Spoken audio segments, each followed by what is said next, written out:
Okay, Assalamualaikum and good morning to everyone. Today, me and my group will be presenting several topics in Sociology of Education, which are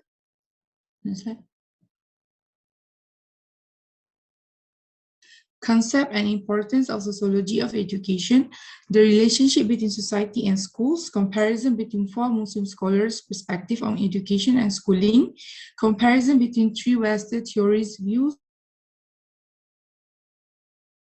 on education and Western perspective on education, and last but not least, we have conclusion. I'll be passing the baton for the next presenter. Thank you. Yeah, hi, Assalamualaikum everyone. My name is Umaira bint Muhammad Zamri. I'm going to start with the first question. The first question is concept and the importance of sociology of education. So first, concern is the study of how public institution and individual experiences affect education and its outcomes. It is mostly concerned with the public schooling system of modern industrial societies, including the expansion of higher, further adult and continuing education. Okay, next. Okay, then I'm going to continue with of sociology to students. So as we all know, youth culture and trends in fashion and music change so fast that older people have difficulties in following the twists and turns. So food habits are being transformed, leading together diversity within many countries and so on. These and other changes which impinge upon human behavior make it necessary for students to study sociology. And besides that, the world has many dilemmas. Sociology guides students in sorting out such dilemmas. Contact between culturally different groups has increased enormously in the present time. Sociology helps students in studying cultures of different societies in various circumstances. Next. So the importance of sociology for teacher, it is for great importance to understand each other during the learning process. Sociology studies the way people communicate and reach mutual understanding. It helps educators to realize the perspective of education and the second one for improvement of relationship. One of the positive outcomes of educational sociology in the process of learning is a new quality level of relationship.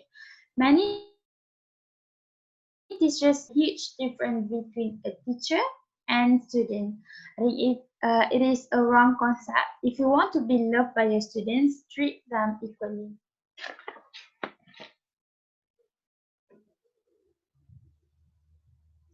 Okay, I think that's all for me.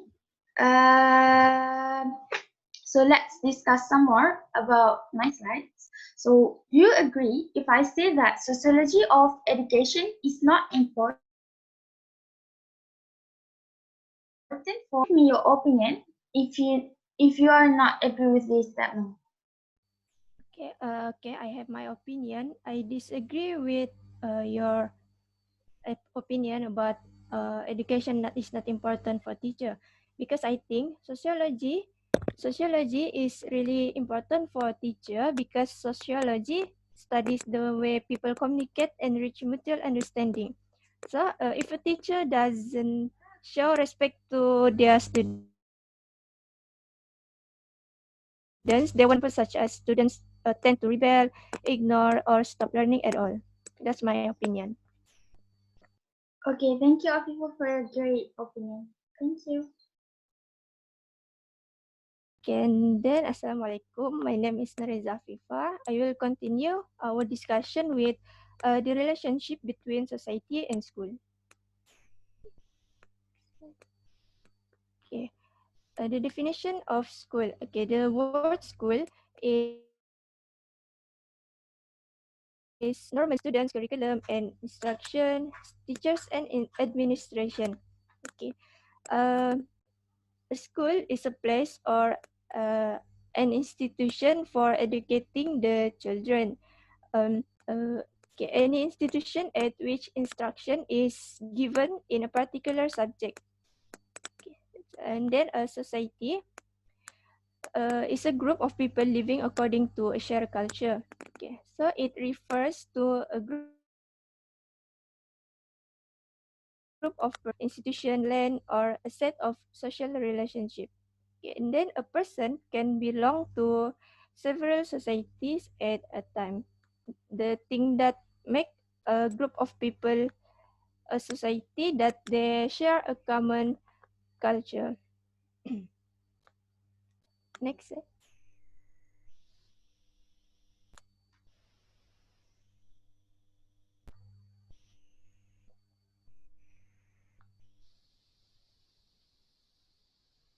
Okay, and then for the children development, first of all, from mental aspect, okay, school is the foremost fountain of knowledge children are exposed to. It gives a chance for them to acquire knowledge on various fields of education, for example, such as people, literature, history, mathematics, politics, and other numerous subjects. And then this contributes to cultivation in the thought process. Okay, when one is exposed to the influences coming from various cultural sources, their own social aspect, school is the first avenues of socializing for a child. Okay, up till then, parents and immediate family members are the only people the child has human interactions with. Okay, and familiarity is a breeding ground of stagnancy.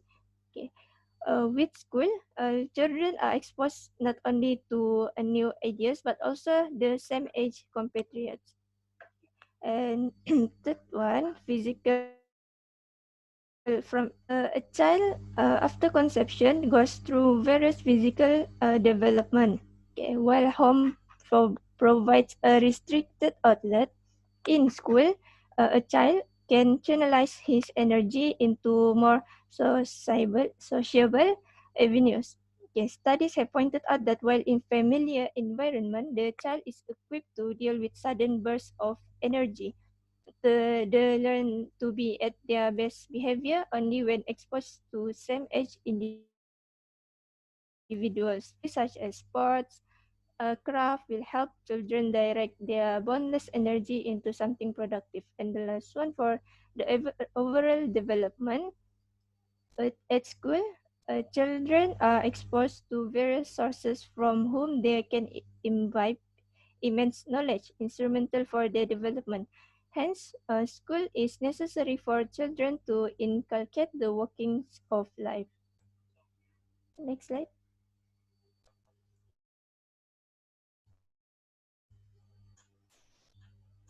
Okay, and then for the relationship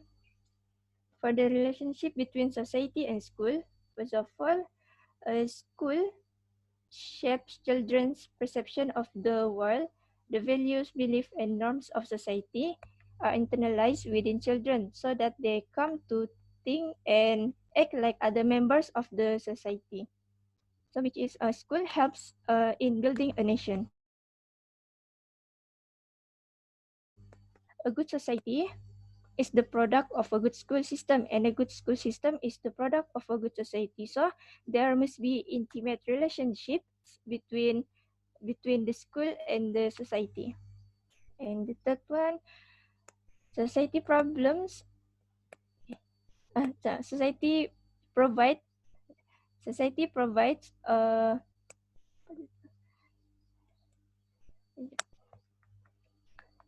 society provides to education, which is school cannot decide it objective by itself. So for the realization of the objective of education, the educational institution are established in the society. Okay. So what do you guys think about what else do you guys think about the relationship between society and school? So, my opinion, probably link. The school reflects the society, and society reflects the school. So, in interacting with society, one alters its culture, and in the process, change the destiny. Schools are one of the mainstays of the culture. By passing on the younger generation the knowledge and understanding one has accumulated. So one preserves the level of civilization. This is the process of enculturation, teaching students cultural patterns of their society. I think that is my answer. That is my opinion Nice, for your question. such a good opinion. Thank you.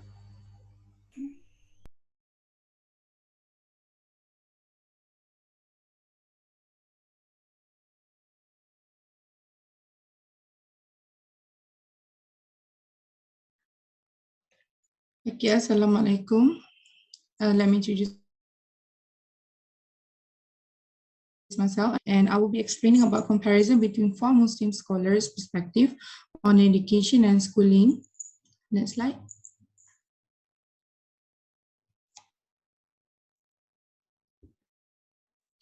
So as you can see, we have four Muslim scholars, which are Ibn Sina, Ibn Khaldun, Al-Ghazali, and Al-Farabi. Next slide. So I will begin with Ibn Sina. Ibn Sina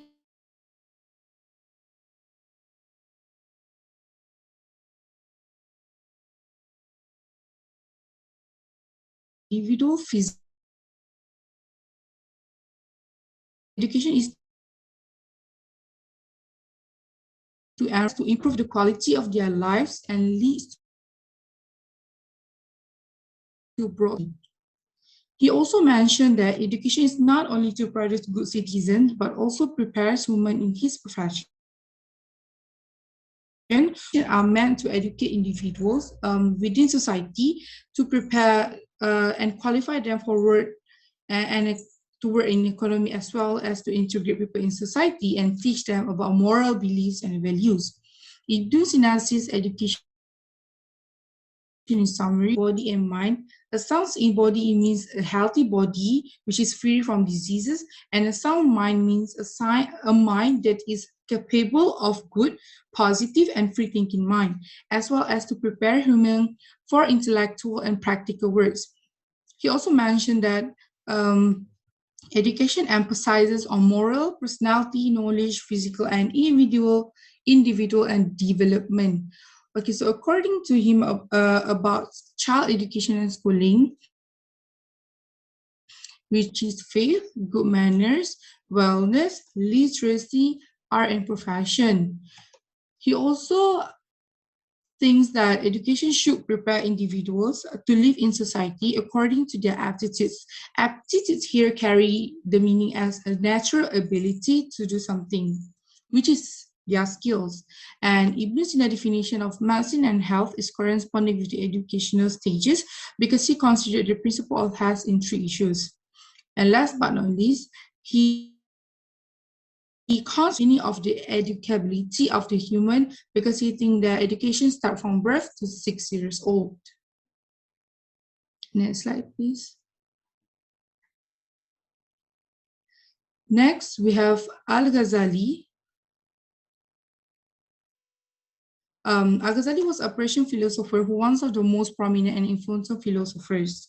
According to him, he asserts that education as a process that must lead human beings toward the consciousness of the Creator in order to obey his to cultivate man to abide by the teaching of the religion. He also highlighted that knowledge is derived from two sources, which is the religious knowledge and the secular. The religious one is the compulsory one, while the secular one is the optional one. And knowledge exists spontaneously in a human soul, like the seed in the soil. This carry the meaning as knowledge without action is vanity or useless, and the action without knowledge is insanity. Roles of parents are as significant and vital because a child interacts with his parents more than any other person and influences the child the most. He also emphasizes the responsibility of parents to develop aspects of all child initial education. And these aspects include language, cultural tradition, religious, moral belief. And last but not least, he asserts that educators' own life must be filled with the qualities which he instructs to young must show a good example and be a role model to the student themselves. Next slide, please.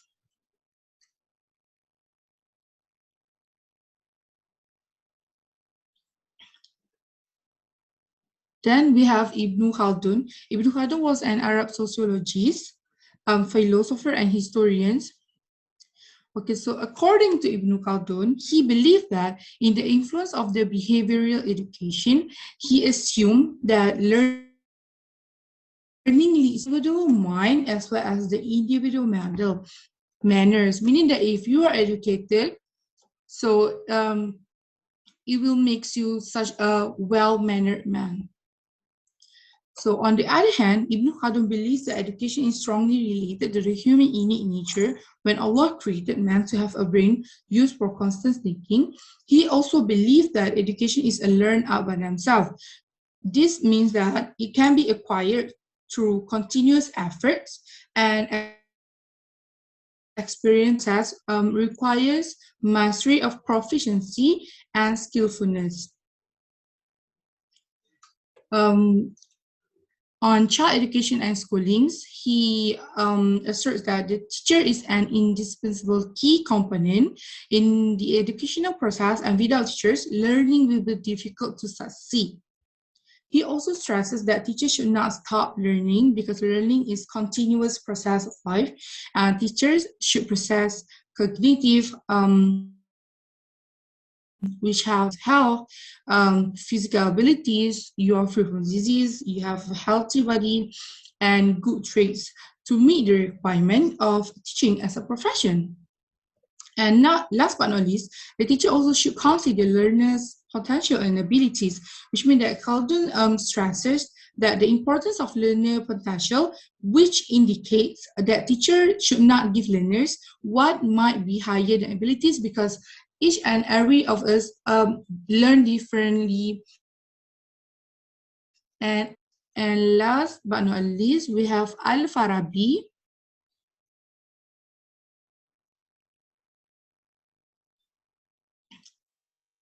Next slide, please.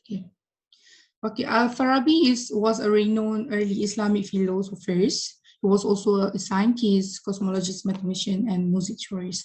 Okay, so according to him, education concerned with the human soul prepare individual from early age to be a good member of society and profession, because he believed that the core for life after schools, helping them to build those emotional, mental, social, and strategic resources in order to cope well with hurdles and obstacles later on. And he also said that education is the acquisition of values, knowledge, and practical skills by the individual.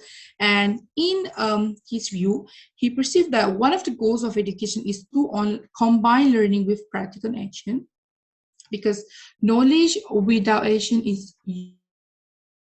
useless. Political perspective, education is to maintain balance of moral among people, and he also defined education as six, which is discipline, correction, training, guidance, instruction, and education. Okay, if you have any inquiry or something, let me know. If not, I understand that all of you understand what I explained earlier. Thank you so much. I will pass the presentation. All right, thank you, Diana. Okay, I will continue with comparison between three Western theories based on education and schooling.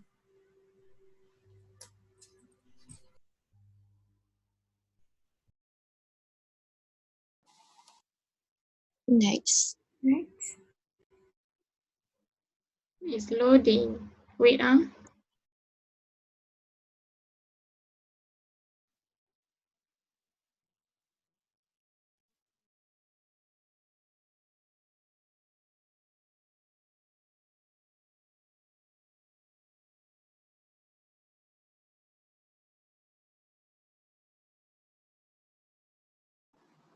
So, the three Western theories, which are conflict theory by Karl Marx, functionalist view and theory by Emil Durkheim, and the third one is postmodernist.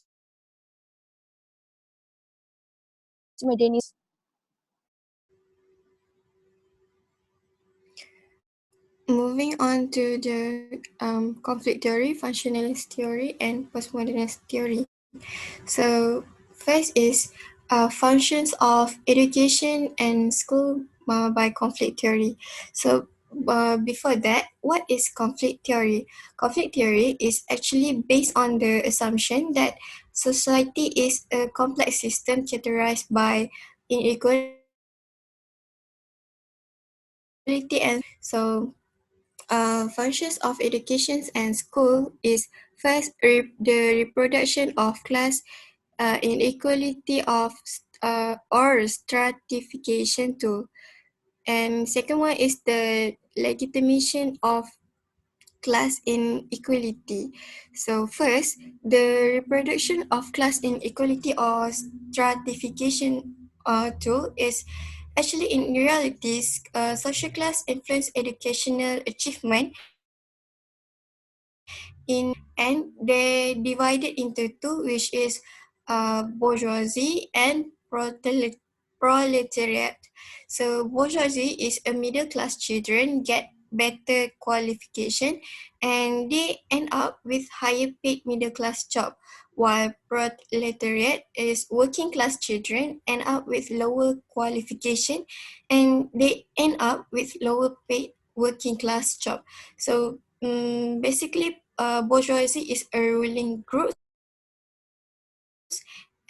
So, moving on to the legitimation of class inequality. So, Marx is argue that in reality, money determines how good on education you get, but people do not realize this because schools break the myth of meritocracy. In school, we learn that we all have an equal chance to succeed and that our grades depend on our we fail, we believe it is our own fault. This legitimates or justifies the system because we think it is fair when in reality it is not. Pupils are not taught the truth actually that working class kids face an unfair disadvantages because of their class background. So this is why working class pupils accept lower paid jobs in their later life. They think because it is so moving on the characteristic of education and school. First, education may maintain social control to various mechanisms such as indoctrination, informal sanction, and formal sanction. So actually, indoctrination is instruction in the rudiments and principle of any science or belief system. So actually, is to accept a set of belief uncritically. So formal sanction is the process that regulate individual and group behavior, leading to conformity and compliance to the rules of a given society. It's actually compliance with standards, rules, or laws. So informal sanction is actually actions in response to someone's behavior that may serve to discourage to a norm, rule, or law. So rules or norms that are actually unwritten and not enforced by an official authority. So moving on to the weakness of education and school. Uh, School does not provide equal educational opportunities, but perpetuates the existing inequality in the society. So this is actually the concept of the rich become richer. So moving on to the next presenter, Anis. So I will explain the differences between the function of education and school by functionalist theory.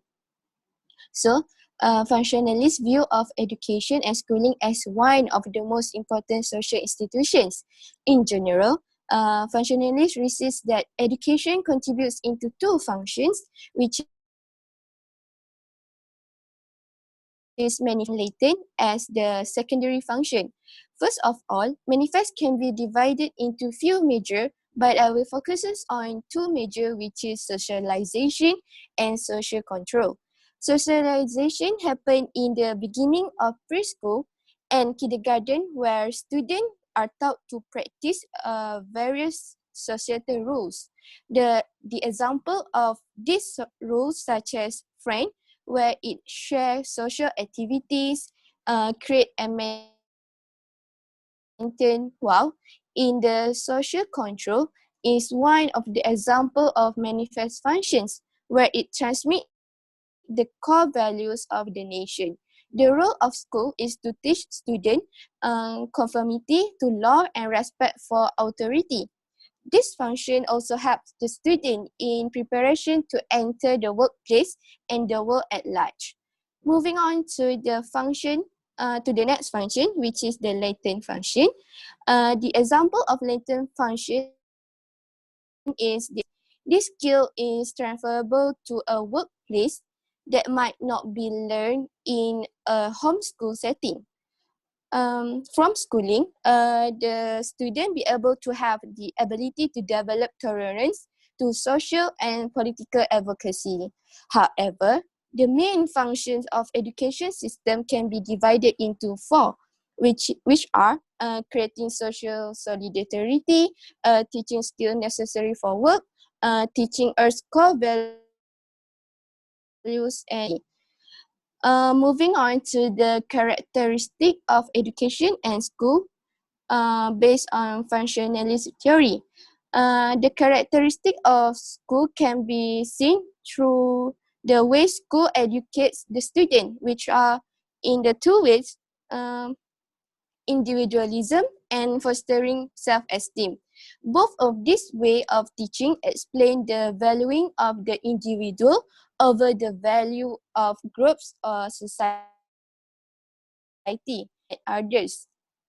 So, next is the weaknesses of education and school from the perspective of functionalist theory.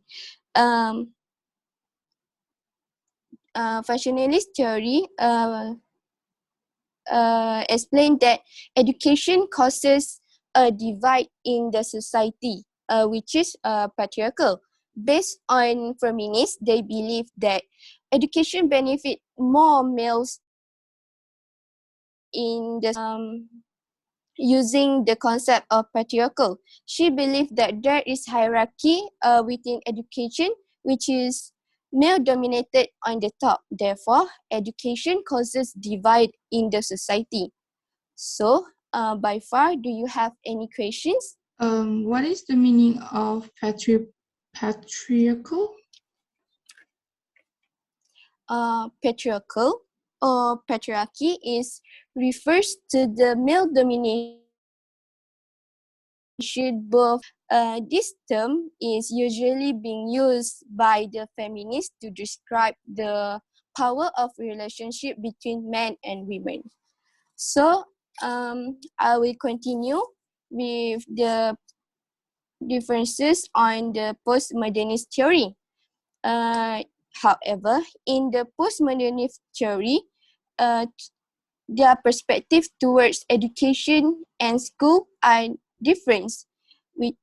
This is because from the stated that school have come into the business sector and parents as the consumer. This is due to the introduction of marketization and open enrollment, where parents was able to have more choices over which school to send their child to. So I will pass to the next characteristic to. So, characteristic of education and schools emphasize on renewed ethics and values formation during postmodern era. So, actually, this is about there is a hidden curriculum which is perpetuating the status quo by dialing the lower class into being obedient workers. So this is we can by this we can see being the always will be the poorest person by elite groups. So the last is weakness of education and school is reproduces class equality. So actually is the more educated the society, they will be respected more based on the low level education that they have. So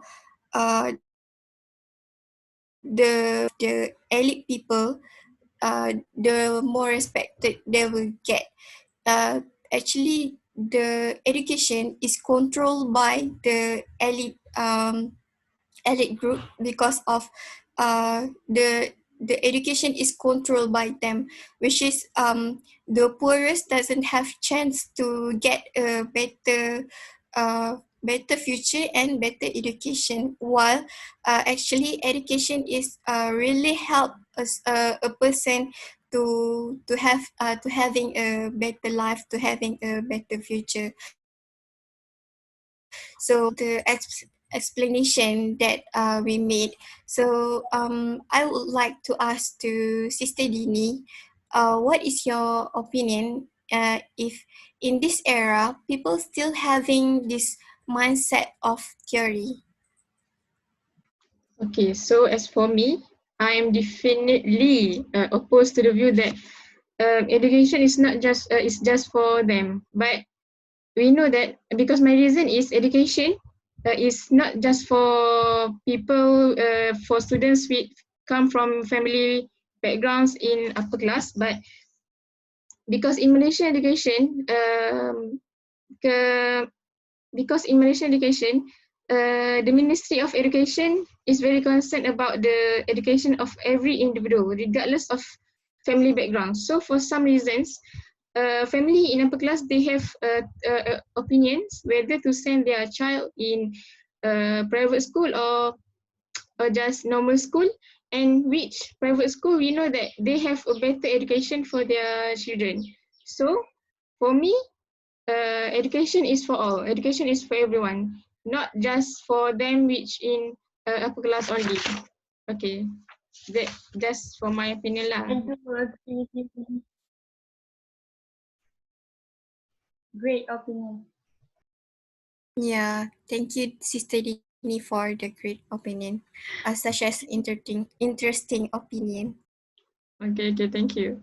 Okay, so let us move on to the last question and topic, which is comparison between Islamic, Western, and perspectives on education. Okay, first and foremost, for Islamic perspectives, their main focus are spiritual and materialism, which is they focus on the development of human intellectual, spiritual, moral, social, and physical potential. But in Western perspectives, their main focus is just on materialism, which they focus on development of all human potential except spiritualism. Okay. Secondly, for Islamic perspectives, the main source, as we know, is only Quran and Hadith. But for Western perspective, they use human reasoning as their main source. Okay, next, philosophy and beliefs. Philosophy and beliefs for Islamic perspective, they emphasizing into aspects of science, which is world and hereafter. And also education is for them is an act of worship and lifelong process. But for Western perspective, they took education and they believe and emphasize of the nation morality, spirituality, not in the sense of religion. Which means they use secular education that excludes the teaching of religion belief. So, so far, I can conclude that the Western, they just use materialism in education. They excludes the teaching of religion belief because they use human reasoning as their main source. Okay, so for the last, view towards education. Okay, Islamic perspectives, they view towards education is a process of nurturing and training of the mind, the body, and spirit of human. Also, they also building good character based on Islamic values. Meanwhile, Western perspectives view towards education. They say that education is a tool to create human according to the environment and the society, which is individual and national development. Okay. Okay, next, moving on to the Islamic. Okay, for Islamic perspectives, in education, it is intended to bring forth human who are God conscious and subservient only to Allah. And for them, education takes men from the darkness of ignorance and illiteracy to the light of knowledge and education, which means that Islamic education, they focuses on education that they can. Education is focused on two main source, Quran and Hadith. So not just world, not just they focus on the world, but they also focus on hereafter. Okay, so for the Western, they not use religion, which means the religion not used for developing moral values, but they emphasize on secular morality. Okay, and second, they also say that education is an engine for development and technology for human based on secularism, nationalism, and fulfillment of humans' worldly desire. Okay. So far, I guess all of you understand what I've been mentioned and I've been explained, right? Yes. Yes. Alhamdulillah. Okay. Next, let us move to the conclusion. Okay. Okay, for the conclusion, in terms of the purpose of Islamic education, the purpose of education for Islamic education, the purpose is to instill unequivocally the best character in humanity. While for the Western perspective, the purpose of education is to develop materialism and make a student a sellable commodity for the job market, which we can see that the comparison between both two of this perspective, Western is much focused on money, materialism, but Islamic is focused on the quality as a quality to the individual to being a good character, to being a good Khalifah, good vicegerent of Allah, and also abdu, which is servant to Allah. Okay, so the impact is we can see that Islamic education purifies the heart, mind, and soul of the student, while Western education pollutes and corrupts the heart, mind, and soul of the students. So they have nothing benefit to students from the Western perspective. And last but not least, in Islamic, education is a social, spiritual, religious, and psychological requirement. And but in Western education, it's just a material and business requirement. All of the Western scholars, they just focus on material, they just focus on business, and not for the better quality for some students. Okay, so conclusion, we all need a generous Islamic education system instead of selfish, materialistic Western education system. And as said Prophet Muhammad SAW, he said, I have been sent as a prophet to teach the attributes of the utmost best character. So the main purpose of the Islamic education is to instill unequivocally the best character in all followers and furthermore humanity. So I guess just that's all for me. Anyone have any questions? I guess no. Okay, so let us just end our discussion here. Okay, so bye. Okay, bye. Thank you. Bye. everyone. Thank you, everyone. Everyone. Thank you, everyone.